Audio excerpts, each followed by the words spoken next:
Ediampon ayade ebusua no siabo ene eye ebobosome na sapela bosome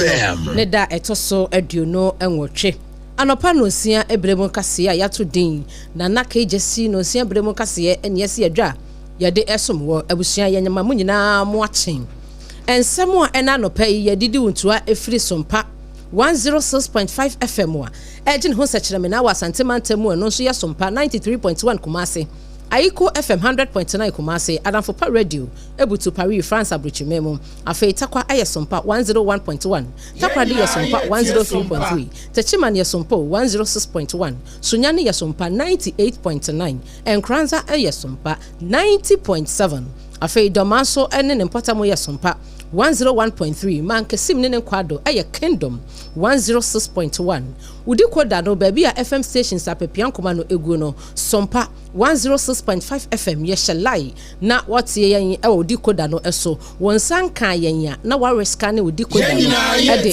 Facebook no so Sompa 106.5 FM across also, not what share who see a Safu stream live, like a page in a share, Emma for Fronia Binsha, no adventure or their tour. Now YouTube no so Sompa FM live, www.sompaonline.com. Your website ya yesemufu penny ora tabwate dama wa kutire nsem nyina ya de somwe afoforo bi ka ho potoka semu brofo ubetumi akọ na wakọ kenkan bie na channel so sena na KJC Company Limited na so yasene afi wadi adansim niam papa eso yasene no onga Mama's helping hand wonom so eka ho bi afi yenuanom asa omon so di promasido Wamodi Twisco energy food drink beso yasana no wanum so da so ginem endpoint homeopathy waso wanum no mo hyase edi homeopathy esa yade e ma bronifita e bo wonsam edi ma wonum 20 na 74 binum friend 74 no na ebusi mi sister no dudo papa edi amaw ensam edi so mo eni animo bi eni akwanhia bi asi ewo nkrani Kumasi kwantempon yi so ba bi efre ho sa krante e besa konongo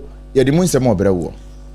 Tibre kese ya wono na wada asempa na ye RC Primary School no wa hafo ano Southwest Cross ni bedwanim no wo toto sra mampanini say wonye bibi emfamoa emofra wo mo dintete e wo suku ho Dr. Adam Bona wono na ka say wo kire say sani akode abepie wo man Ghana mu no edoso pa ka ho bi na galamsi ntokwa no yentimi nkuni wie no Buno amantamu ya mame ni ya papa no mu a wanom edua cabbage wanom association na ka say wo se ekamia yesesese ne Ghana ha de ne yempe yekra enti wo so hia bibi Kane Director General de Ghana Education Service na no atum wonom a epe suku akọ ye mane ye ofa asefo na awie BEC no wase ye frɛ bibi protocol ya aboa bi ayenku no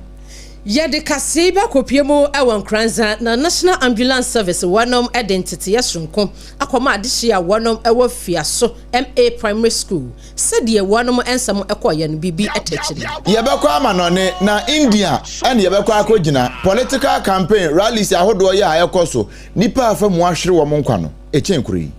Medin abena bedu adepa kofi menembra obrempon na kwaku ampoma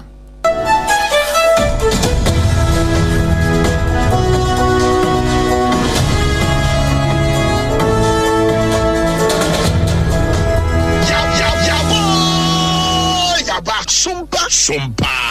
Yafe yanshan komo no asesanse yaba no de na yaba yakwa akwhyase e de afiri akwanhia bi a enurada esi ye ewo konongo uduru konongo ase wani kire Kumasi anase wani kire enkran between Kumasi ne enkran no kuro no efre no konongo no ansana bi a ufiri ya akwai na ado wani kire mu ewo konongo ye fre ba bi akrante besa ansa kura no ewura konongo krom ubeduru ho na ne wamanfo no ba bi akrante besa ho no ano wamanfo ginagina ho a wo mo ebo nsire hehe pa na eho na kia kai bi a wono ye private ankrankra de ni bi ya na registration number no GT 7324-21 na just 2021 ni registration number no na kai wan kire say na ni kire ofiri nkran ya waba Kumasi na wokoye overtaking bi a wan shadan hwe nanim ye na no nim say track bi ono nso free na nim ho aba bi anko ba twema no na wono nso niema na egumunya niema ketwa ti wono nso antwema no na eja wono nso di ni kohia mu se kike ene asabia asa ponche ntokwa na wadi kwahia mu na mso ma nipa miensa me ne wo kasa yi baabi a wo mu gina no enya asem kuma akra na wo mu a ene sompa kase ebo nkomo won di wani hu bi ekire se na you overtaking a na speed wo mu pa na kamia ye se abrante no ana wo twi shan no wo twi sa kia private car no and registration number GT 7324-21 no wo bi nim ne ba ne mu na wote fa ho sa na wo konso no wasan aso no yese as a Formula 1 na na wo ko na no nam so ma odi koshi asa track here e de sa kwanhia yi e ba ye na yenyi asem ne nkanti nipa wo no ene so paka se bo nkomo na ni tue mu pa bie no wote kwa ne ho a wo hunu ye na wo mo ye wo adwuma na wo kire nsem mu no o kan se ne se kire so paka se yeti ha ne ye adwuma me ye adwuma ha me ye wie na ana boy ne so okotade na mi kotina ha mitina ha na mitidede na mechomini na za kana mbetuni sisi na onu fra kumasi ana okọ akra ha nti kaka se no nso onu so fra akra na okọ kumasi ha nti kaka to ano o ye take na obesia kaka se no nema wum anga ayo ni bi na ne we kaka se na nipa mienu na team kaka to ano nso nipa mi obi praye nipa ba nipa train na player Kasi apa? Osisi nyina abu. Police for ba. Mo abu na so ba. Ye ba na nyina adwane yo. Ye adwane ntino mo ba. Asam no na ye ni bere so nti wo mu nyina adwane ye sanse wo mu amfiri ho anhwe ye pe na efiri ho na e ba be ka won wei eye nia wode na ni krotua we si na ni mienu ana hwene santamo wode hu ni ye koso no wono ene wotu muktu e kire so mpaka se na ebusia ya de kase no kwa kopie mo ewo ahafo no south east krosini ebedwa no emo na ekroba ko eno no ehempotem ho ade asempa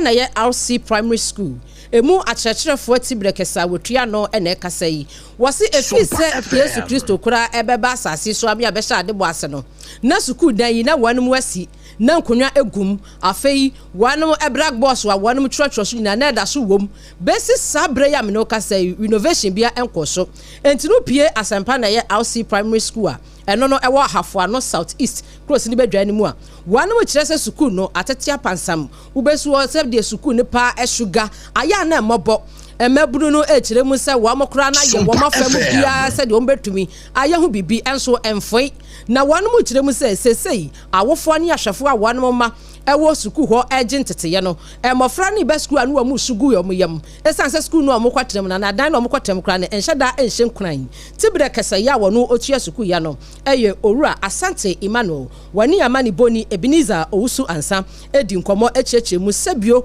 wo to kyerɛ eye omampanini na afei mpanimfo a wonom enso kabie wom ese wo mu ntwe wo mani fa mehwe asempa na ye RC primary school yi na wonom nya ho bibi emfa ma wonom nyesa de edu ne de ene enyan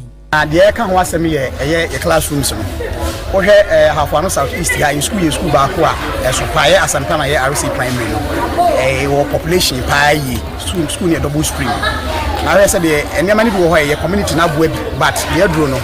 o ma ho de no enti no yes resa aban no maboa ye classrooms no ade no bibiri na so to yi age say yes asampa no ko for class for so ansa na bi ensuo no kwa yetimi ayede odumaba emwa adekire no ne ade ndeboa ma emwa ma yadekire no nyade nti ade suane adekire no intimi kwa ni se de ye hwehwe no nti ye stress aban eno ne mpanyimfo no omumra omma maboa ye se eniji adesua ho ye ba ana mo de yetutu bi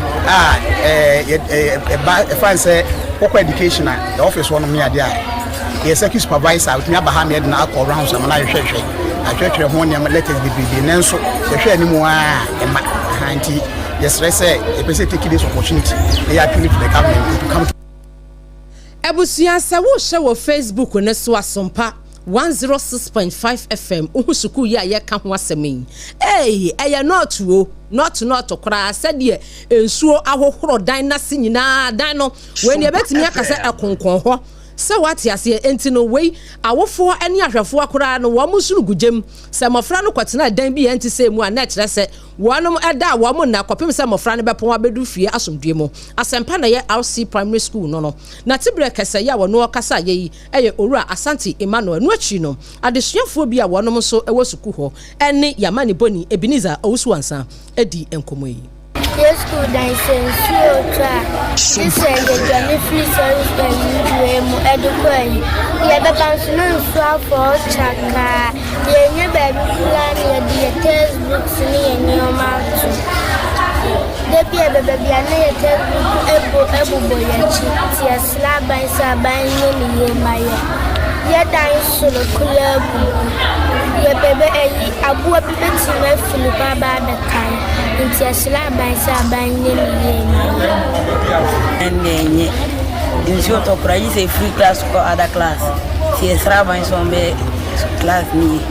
She showed on it, not class. Mokran, I use a punk that structure. I am the name. Abusia emofrey adesrede enono entwe die Mr. Abanye yesrew enkwada wonu muko school wa Sempa na ye RC primary school no ewo ahafo no southeast cross ni ebedwane mu no wo mu school dan no enye wohwe se de sili ne kura ye na enhyem kunan amani boyi yamani boni Ebenezer Owusu ansa ene de somye. Executive Secretary Edema National Commission on Small Arms and Light Weapons, Dr. Adams Bona, wano ene ka say wachire say ohwe se ne akode pa titiri pa ne etutia ene etu nkitenkete no a ya na amanfo de hye ho ena afi eye pump action ni bi no a etu 8 rounds 16 rounds no bon se hye amanfo ho saa e wo man Ghana mu ni nyina ka hono bi ena galamse ntokwa no yentime nko ene yebusa se opani na we de ne galamse ntokwa no efa ho ban no se hwe ukopie mu galamse site a na se prosifo okra se 9 months fo yi wono mo ko galamse site ho na wono mo ekwa akotu omo a etu oman no so sa no so mo kotu om so sa ubon so mbejeje no na etutia ene tu mfimfin ho de ne kakra ekitekita won sa eno na ka hono bi no esanse wo mo ho no obi anim se ne a wo ye na nye ntu opeso obo no ho ban eno nti saafo no nyina no je akode to akode akese ene nketoa titiru pan ne obetim de abobo wo monta so se de be ye betimi abobo ho ban eno na nam so a bambofo okra wo mitumi no mo di gan so na akoya asem kese pa no na Dr. Adams Bona wo kire ne nsemu sei. It's becoming difficult to fight because people have weapons. And if without the weapons, it would have been easy to fight Galamsey. Without the weapons, can you imagine just recently we had an issue of some hijacking of a vehicle, Accra Kumasi Trunk Road, which was very worrying.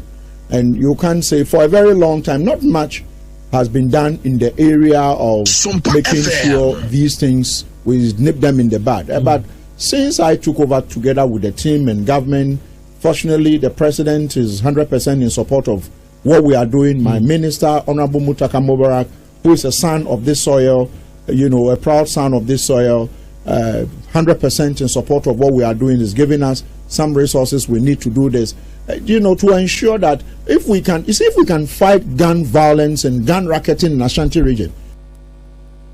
Dr. Adams Bona, Executive Secretary Edema National Commission on Small Arms and Light Weapons. Now, my name is Samuel, so what we know was I the Kakraka who say, a choir a buying air fast was send ye beya. I'm Juma and Famra Quan should be to us, one also then the Secretariat, Kakra on Beya family.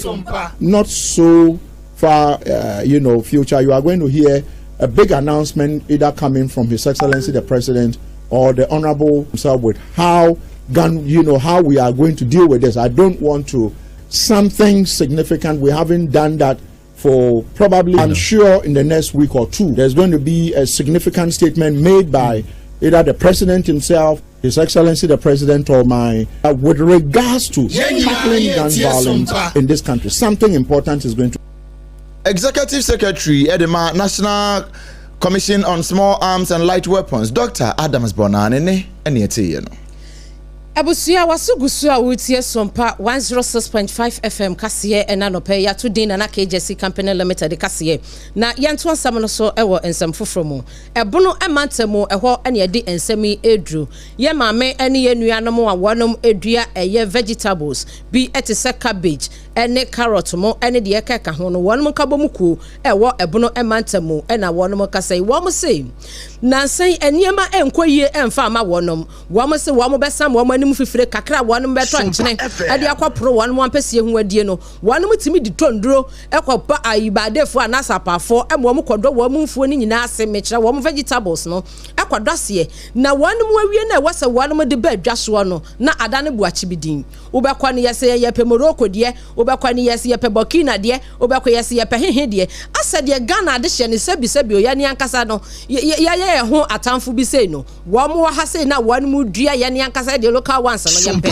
ye pe obi dia wadi fira man hodo so ba enti no wan mu a wo mu dua eye cabbage si bi ewo eye abono mantam wan mu nyina kasa na maame a wotu a wan mu ano eye nana akoso ya asanto a wo ye cabbage hema na afensu pie mu ewo new doma wo no one oba hema wo ho ene wo to sere aban sei sika eno so betumi aboa wonom ama wo mo so atumi aye wan mu nyuma ne yie no bibia mu no na kire se yesikanti aban entwani emfa mehwe wonom sede woni ya ma ne bofo a wo butu mpotam ho etwonkra no sede na nasanto a echeche ni nsemu ekire mu a se wo mo de wo ma ya yire de papa se wonom hiamoa afira ban ho ne nsem eni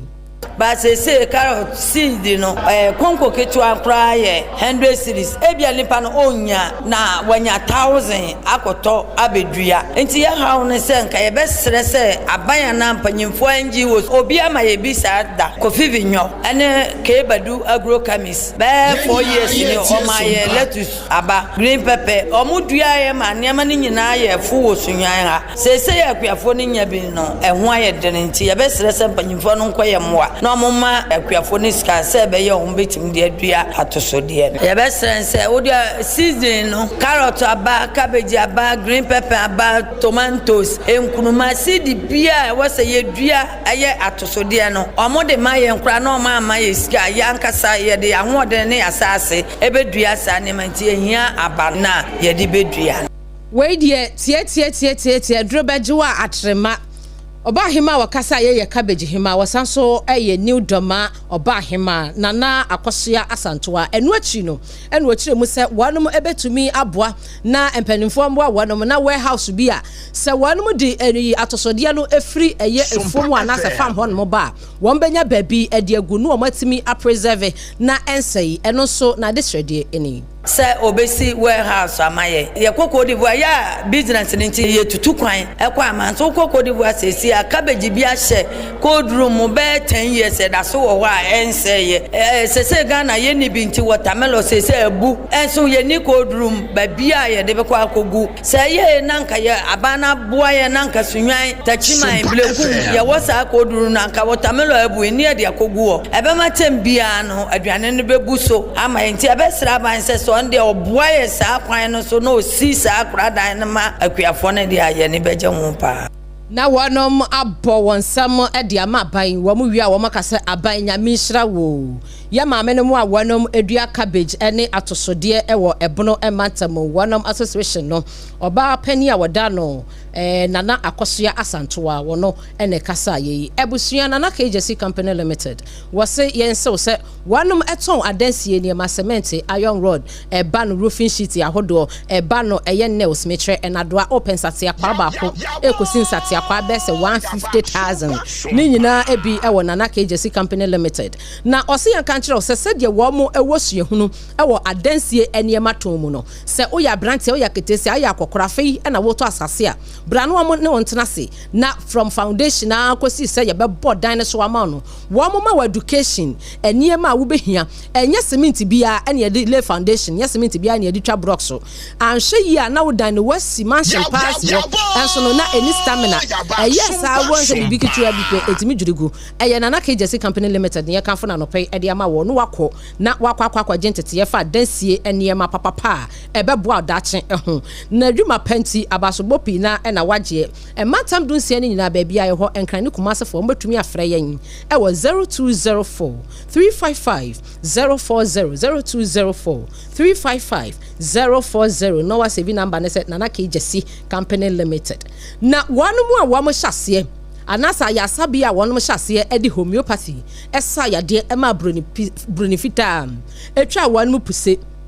eye endpoint homeopathy clinic wonom de homeopathy ma infertility etu afri so ama nso wanya bani bi ato naso na homeopathy kro na emema mo prostate mo sensam no abusua wonom de boamo ma mo so mo prostate na timi agina brane na ankwan laje me aka ncho se wanya prostate enlargement ansa na cancer kro abetom ni aka ncho se wanya prostate cancer no na endpoint wadi kan edi hujuma ede ama homeopathy kwan so na ose yanka ncho mo say eba ni intinimu afei wo liver liver no ene kidney no ehun sensem ni nyina fa beda wonom wo mo di homeopathy kwan so ebesa yade e ma ho ato mu amade hye bi enya stroke nyodweye ana yade bi age wonom aboso no efie ena wonom wo na dem no mo sha yewra ne home care services betimi afra yen ni ababa be hwe mo de hye no e de amamo kronom aboahia kumase ye ho no mo ayedi adwuma enkran ha se no shell signboard sprinters quantum point so yebutu ayedi adwuma 0244 867-068 and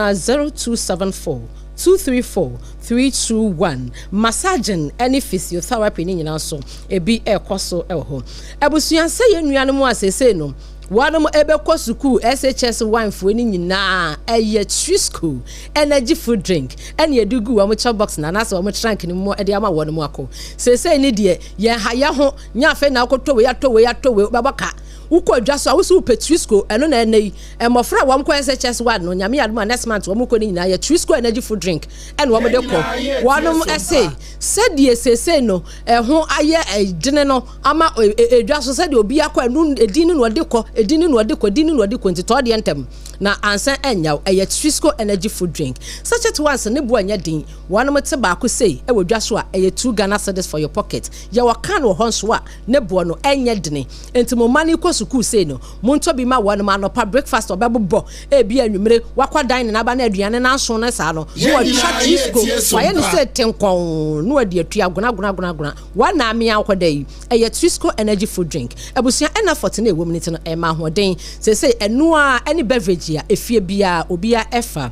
iron ewom afei vitamin C D ena many more ewom na osian kan kire mo se Food and Drugs Authority one ma jatum say ye enti na efie bia ya na mo pebi eye Trisco energy food drink ye na nanom di do a wanam ehase e ma ye bubo bia na kane no ubehu ma me bi pa watimi kwa fuom kodo ubebi sanse grandma wanya finhia say wasem waduo kronson na tese 97 so no wanwadi o enam di donti ansan wo befa ne seka na obefa ne kenten eso wo kwa fuom no abubo bi ene wonum eye ne dide kakra na abobo abehu anse fifire bi ahase efiri wo ene yaye no abefo enti 20 na 74 ni din ebinim frɛ ne T74 ebusi immune system no enti yade bi etese HIV upe bi eto a na edroyi ebusi immune system no na ama HIV muawa no eni di mua yankan to safe di adane is enti no ukọ eye bia yeton adura wo so T74 ana 20 na 74 yade infection ahodo ni na liver kidney infection prostate mu sensem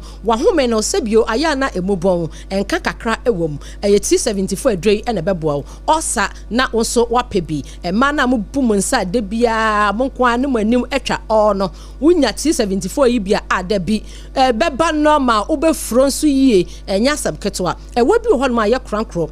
bowa ma baby a ubeko bia fe obokra ya asema so wo so wo ho a wo na setimi tata yade T74 esa no ebusua edoso eyedido ti anu wapebi na ebusi immune system no akwada wonya mfinhia edu emienu enum adrei bi oba penfo na fe oba wo ma akwada no fo me patro adrei untumi nnom bi ukọ over the counter na pharmacy ana herbal shop bi a wo se eye T74 ana 20 na 74 eno na pay ni doso promo no okashi drug lane ye wo hokuma se Ashtown Kwalena Herbal ena be hu 0246 073 498 and 0501 931 na was even say T74 mo number eno no na oba se o kitchen ana ujade ebeye de ukunu pie no obebe fie ntam ama wabedidi ama ode trawo egu ne kon ho ahuhu ne ho na aduane no waka ne kon ato ho a eye onga ose ilelehu enyasam ketwa onga ebusua eno na ebo ama oba waduane aye ode ukodwa so timi koto spices bi ubedi waduane na yonyonyo no enyasam ketu o ada no spices bi awrade aduane awie yehwe egui na sa onga eno ena wasi obi akwadwa so a wo yoba na yo besima utimi pebie wanom ewo cube wano honom eno no ebetumi aboa wo ofro ye bi a wo ye wonkwan bi a wo ye sabom kra na otwe bu kakra bi na de atwim na mana ye de kama na yade bia eni akire wo pede wo de be steami e bia nantwie fish wo pede wo de be steami akokọ ni nyina bi ho na wase wanom ewo bi a wo maye no 3 in 1 into ginger, garlic, and onion combined. Uko jaswa na apebi. Wasi onga mama's helping hand. Ilele onga Food and Drugs Authority ajatum say ye. And you make kwa daumenti ebusuya yesero ye basisi ya.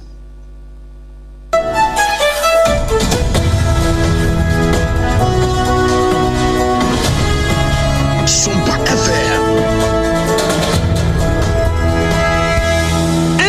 Homeopathic clinic Ghana had the obi enim say your prostate na baby omutibi ye screening ema hu ni ye etu ase a na e endpoint homeopathic clinic anase e kidney e liver problem wo fa baby e na adjo na de fa ne premature ejaculation no a ba ma bi a wo ne wodofo akwakwahia ase wo di ne ho agro ase wo tonte ene ye bra endpoint homeopathic clinic na ye moa wo e ma ne mema mo pa wo e ye endpoint homeopathic clinic wo mo dem fua yare bia infections bi ne wo ho anase bia wo hwa wo fa baby na adjo kidney problem prostate there a endpoint homeopathic clinic kuma say ubehu endpoint homeopathic clinic e wo konoma boy here e na akra hanso so there wo mo gina mu ankasa e wo spintex bebre friend share signboard no hudru na obusa sa wo pe endpoint homeopathic clinic obi an e be kire for endpoint e wo 0244867068 and 0274234321 endpoint homeopathic clinic wo mo dem ewra me pa cho bra na me hwa de wo bag bra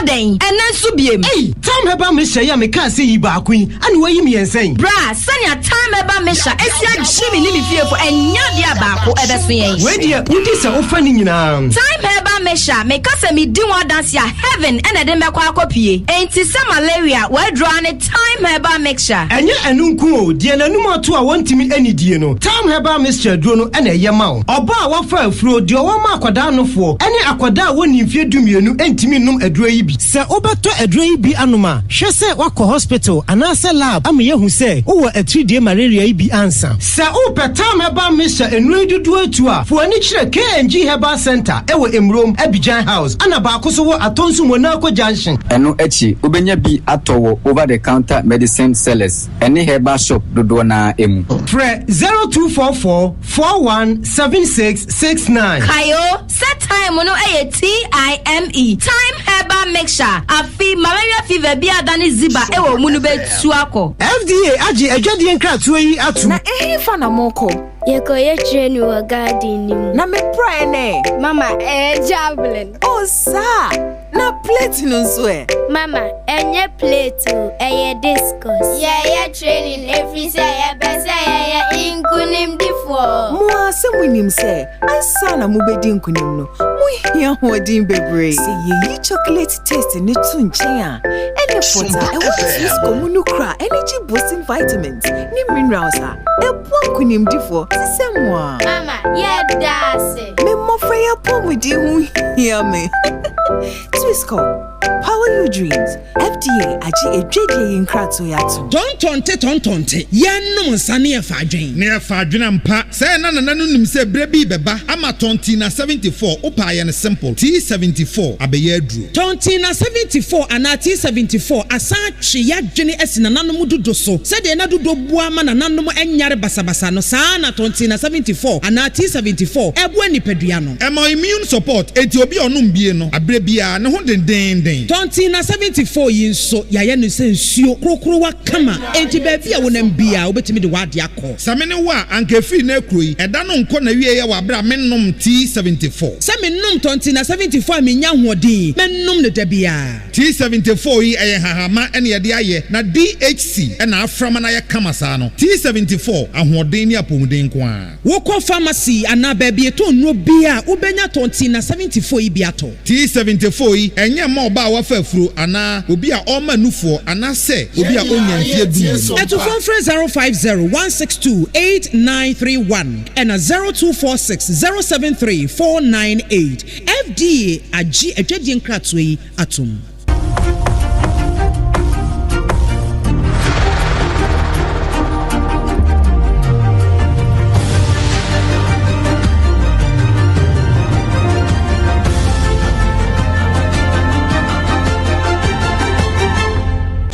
TV Emma Aketiapa. No kure Emma Aketiapa yetwa ensem so Canada Director General at the Ghana Education Service Yera Charles Aheto Chega wono na yeka say what say free senior high school ya aba ya manfo ani abre wo ho hia poto wo ho nyina no asem kase pa wo ho asem wo ho kase pa no brofo bi efe ne protocol wonim hwan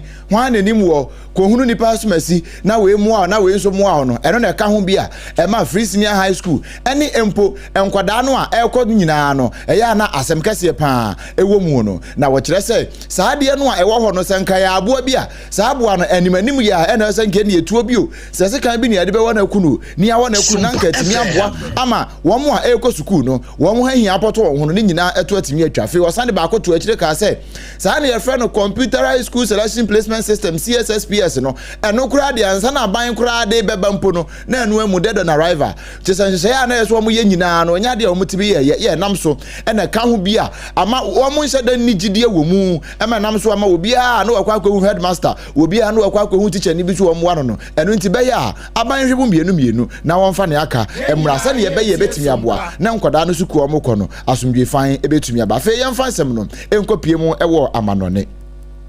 Wamanone nsɛm no yekopie mu ewo India man no mu a wo edu political season sɛne nka Ghana ha nka ye de be 2028 no India de no nso wo mu gina mu dendenden ya wo no mo ye rally dendenden na ukopie mu ewo Southern Indian state a no nso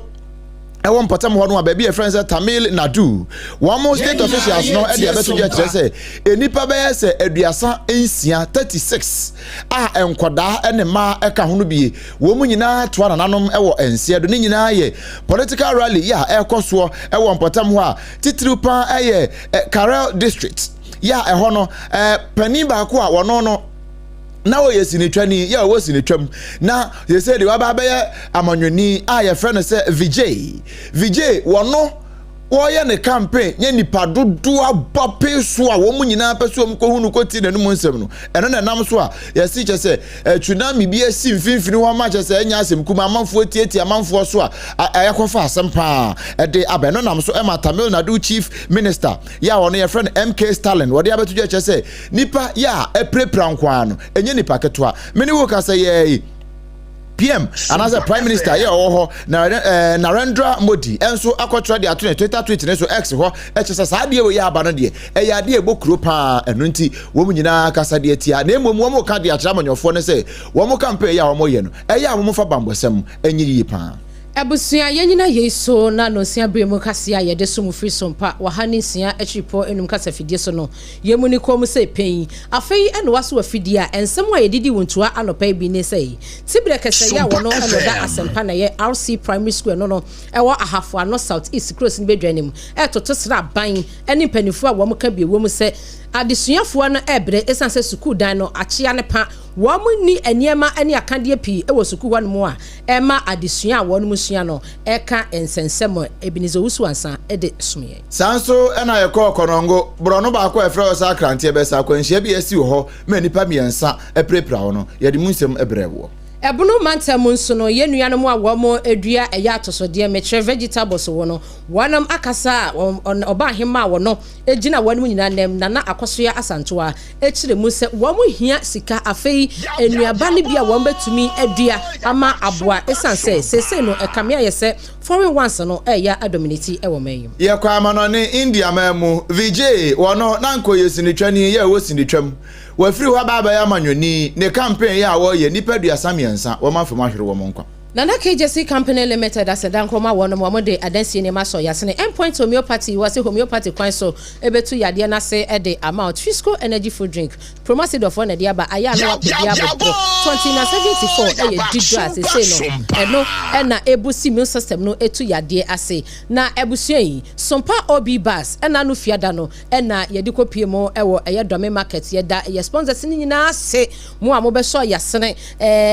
yas toothpaste ne brush afei where time herba for bell beverages 21st clinic one way free health screening edema de share one mobile ho nyina afei multiple quest for so yoda one nyina se wo na mountain way stage ma yen ade bi e fa no eye metal and glass fabrication no installation nyina no one ebeye e de amamo wo na so yasne de mo nyina se afei sponsors nyina no ada o mase no apesima card share ye penny na ensam no efa SOMPA 106.5 no ekopie mu asante emantemu eye SOMPA 93.1 Kumasi Ayiko FM 100.9 afei Adamfo pa radio egutu Paris France abrichime mo fansemi etopeten takwa eye SOMPA 101.1 takwa de SOMPA 103.3 techima ne SOMPA 106.1 sunyani ye SOMPA 98.9 enkranza eye SOMPA 90.7 ena domaso ye SOMPA 101.3 Makasim ene nkwado eye Kingdom 106.1 udikoda note yenka ewo so eye SOMPA 106.5 Facebook no eye SOMPA 106.5 FM Accra eso so sarfo kanta da ma stream ye live yadamu amu share ho nyina ase mo adwenkyere no yesere original ye yetenase ya ye bekenkan ede amamo YouTube no so ye SOMPA FM live www.sompaonline.com your website ya ensema ye de sumwi afoforo bi kan wo yesemu for penny ru atabwate adama wakwetire ni nyina apotoka semu brofo ede aguo obetumi akọ na wakọ kenkan bi ebusua yadase ama monity abena bedu adepa kofini medi enembra obrempon na kwaku ampoma